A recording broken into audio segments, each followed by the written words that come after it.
আগামী 25শে মার্চ সর্বভারতীয় তৃণমূল কংগ্রেস আর সর্বভারতীয় সাধারণ সম্পাদক অভিষেক বন্দ্যোপাধ্যায় নির্বাচনী জনসভা রয়েছে পশ্চিম মেদিনীপুর জেলার অন্তর্গত দাসপুরের জগন্নাথপুরে।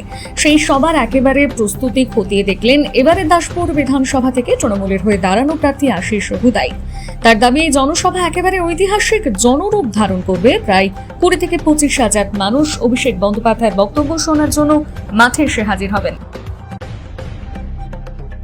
চারিদিকে যা উচ্ছ্বাস, এখানে দেখবেন যে একবারে জনবিস্ফোরণ ঘটে যাবে। তার জন্য তৈরি থাকুন, সেদিনে খবরে সেভাবেই আপনি কিন্তু খবর করবেন। আমি তো জানি যে একটা বিধানসভায় যে সংখ্যক মানুষ এলে বিধানসভার ভোটের বিষয়টি সুনিশ্চিত হয়, তার চেয়ে বেশি সংখ্যক মানুষ এখানে পৌঁছবে।